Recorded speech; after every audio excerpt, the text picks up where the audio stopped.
सामने तहस नहस हुआ वेस्टइंडीज का खूंखार बल्लेबाजी क्रम। अपनी घातक गेंदबाजी से मचाई ऐसी तबाही कि चौथे दिन के पहले सेशन में ही लिख दी है टीम इंडिया की जीत की कहानी। तो आखिर कैसे मोहम्मद सिराज की आग उगलती हुई गेंदें बनी वेस्टइंडीज के लिए काल। अपनी कातिलाना गेंदबाजी से कैसे उन्होंने वेस्टइंडीज को दिखाए हैं दिन में तारे।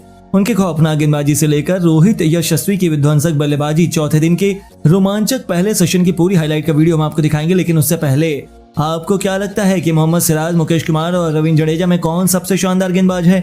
हमें नीचे कमेंट करके जरूर बताइए। दोस्तों, भारत और वेस्टइंडीज के बीच खेले जा रहे दूसरे टेस्ट में रोमांच की सभी हदें पार हो चुकी हैं।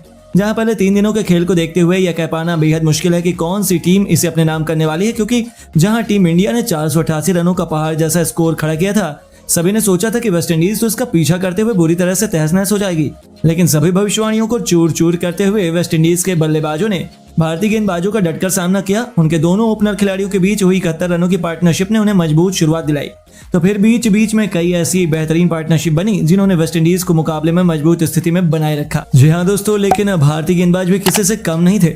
बारी बारी अश्विन, जडेजा से लेकर सिराज और मुकेश कुमार ने भी वेस्टइंडीज को कई करारे झटके दिए, जिसका नतीजा ये हुआ कि कप्तान ब्रेथवेट की 75 रनों की पारी के अलावा कोई अन्य खिलाड़ी अर्धशतक के आंकड़े तक भी पहुंचने में कामयाब नहीं हो पाया। और तीसरे दिन का खेल खत्म होने तक वेस्टइंडीज ने 108 ओवर खेलकर महज 229 रन बनाए थे, जहां उनके 5 बल्लेबाज पवेलियन की शोभा बढ़ा रहे थे। जेसन होल्डर 11 और एथांजे 37 रन बनाकर बेहतरीन बल्लेबाजी कर रहे थे। बारिश से बाधित इस मुकाबले को ड्रॉ होने से रोकने के लिए चौथे दिन से आधे घंटे पहले शुरू कर दिया गया। चौथे दिन वेस्टइंडीज के लिए एक बार फिर यही दोनों बल्लेबाज अपनी टीम को भारत के स्कोर के नजदीक पहुंचाने के इरादे से मैदान में उतरे, लेकिन उनकी इन उम्मीदों को ज्यादा देर तक टीम इंडिया ने टिकने नहीं दिया। भारतीय गेंदबाज एक अलग ही जोश के साथ मैदान में उतरे थे। पहले ही ओवर में जहां ये दोनों एक भी रन बनाने में कामयाब नहीं हो पाए थे, तो डेब्यूटेंट मुकेश कुमार ने अपनी कातिलाना गेंदबाजी से वेस्टइंडीज को छठवां झटका दे दिया। 109वें ओवर की चौथी गेंद पर मुकेश कुमार ने थांजे को एलबीडब्ल्यू कर पवेलियन की राह दिखाई। वह 115 गेंदों में 3 बेहतरीन चौके की बदौलत 37 रन बनाकर वापस लौटे। इसके साथ ही टीम इंडिया ने अपने इरादे जाहिर कर दिए थे कि वह किसी भी कीमत पर मुकाबले को गंवाने के पक्ष में नहीं है। लेकिन दोस्तों, ये तो महज शुरुआत थी। दूसरी तरफ तेज गेंदबाजी के सरताज मोहम्मद सिराज ने भी अपना जलवा दिखाया। 110वें ओवर की 5वीं गेंद पर उन्होंने वेस्टइंडीज की बल्लेबाजी क्रम की आखिरी उम्मीद जेसन होल्डर को भी अपने जाल में फंसा लिया। ऑफ स्टंप के बाहर उनकी गेंद को जेसन होल्डर मारने की गलती कर बैठे। गेंद उनके बल्ले का बाहरी किनारे लेकर विकेट कीपर ईशान किशन के दस्तानों में चली गई और उनके रूप में वेस्टइंडीज ने 7वें बल्लेबाज को हरवाया। होल्डर 44 गेंदों पर 15 रन बनाकर वापस लौटे। इसके साथ ही टीम इंडिया ने बुरी तरह से वेस्टइंडीज पर शिकंजा कस लिया था। वेस्टइंडीज खेमे में उथल पुथल मच चुकी थी, तो वहीं उनके खिलाड़ियों के चेहरे पर भारतीय गेंदबाजों का खौफ सौंप तर्प देखा जा सकता था। हालांकि दोस्तों, 111वां ओवर वेस्टइंडीज के लिए थोड़ी बहुत खुशियां लेकर आए, जहां पहले मुकेश कुमार ने एक नो बॉल डाल दी, तो फिर अगली ही गेंद पर उन्होंने वाइड के चलते वेस्टइंडीज को मुफ्त के 5 रन मिल गए, जिसके बाद कप्तान रोहित बिल्कुल भी खुश नहीं थे।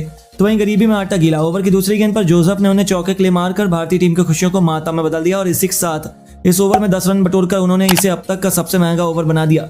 ऐसा लगा था कि वेस्टइंडीज के टैलेंटर्स बल्लेबाज टीम इंडिया को मुसीबतों में डाल सकते हैं, लेकिन दिया बुझने से पहले जैसे थोड़ी देर फड़फड़ाता है ना, वैसे ये बल्लेबाज केवल बल्ला चला रहे थे, जिनकी रणनीति ज्यादा देर तक काम नहीं आई।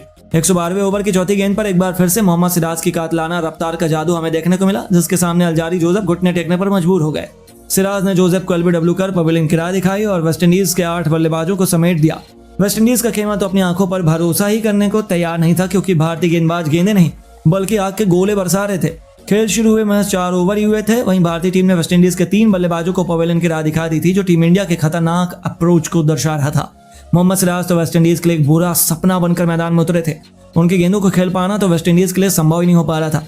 इसका नतीजा ये हुआ कि बहुत जल्द मोहम्मद सिराज ने वेस्टइंडीज को केमार रोच के रूप में 9वां झटका दे दिया। जी हाँ, 116वें ओवर की तीसरी गेंद पर सिराज ने केमार रोच को ईशान किशन के हाथों कैच आउट करवाकर अपनी चौथी सफलता हासिल की और वेस्टइंडीज 255 रनों पर अपने 9 बल्लेबाजों को खो चुकी थी। तो फिर आखिरी बल्लेबाज को भी मोहम्मद सिराज ने पवेलियन की राह दिखाकर न केवल अपना पंजा खोला, बल्कि वेस्टइंडीज को भी 255 रनों पर समेट दिया। जहां भारतीय टीम ने 183 रनों की लीड हासिल की है। भारतीय टीम के लिए मोहम्मद सिराज ने सबसे अधिक 5 सफलताएं हासिल की और उनके अलावा रविंद्र जडेजा और मुकेश कुमार को 2-2 विकेट मिले। अश्विन को भी एक सफलता हासिल हुई। अब एक बार फिर से मैदान पर अपने बल्ले से तांडव मचाने के लिए रोहित और यशस्वी की जोड़ी उतर चुकी थी। दोनों ने आते ही गेंदबाजों को रिमांड पर लेना शुरू कर दिया। जहां यशस्वी जायसवाल ने पहले ही ओवर में केमार रोच की धज्जियां उड़ाते हुए आखिरी 2 गेंदों पर पहले एक गगनचुंबी छक्का तो फिर खतरनाक चौका जड़कर वेस्टइंडीज के पसीने छुड़ा दिए। दूसरी तरफ कप्तान रोहित ने भी दूसरे ओवर की पहली गेंद पर चौके से अपना खाता खोला। ये दोनों टेस्ट क्रिकेट में T20 नहीं T10 की रफ्तार से भारतीय पारी को आगे बढ़ा रहे थे। 2 ओवरों में टीम इंडिया ने 21 रन बना लिए थे। ये दोनों बल्लेबाज रुकने का नाम नहीं ले रहे थे। नतीजा यह हुआ कि भारतीय टीम ने दिन का पहला सेशन खत्म होने तक न केवल 70 से अधिक रन बनाए बल्कि वेस्टइंडीज पर 250 रनों से अधिक की लीड भी हासिल कर ली। लेकिन दोस्तों अब आपको क्या लगता है, कौन बनेगा इस मुकाबले में टीम इंडिया की जीत का हीरो? अपनी राय में नीचे कमेंट करके जरूर बताइएगा और ऐसी शानदार खबरों के लिए हमारे चैनल को सब्सक्राइब करना ना भूलें। धन्यवाद।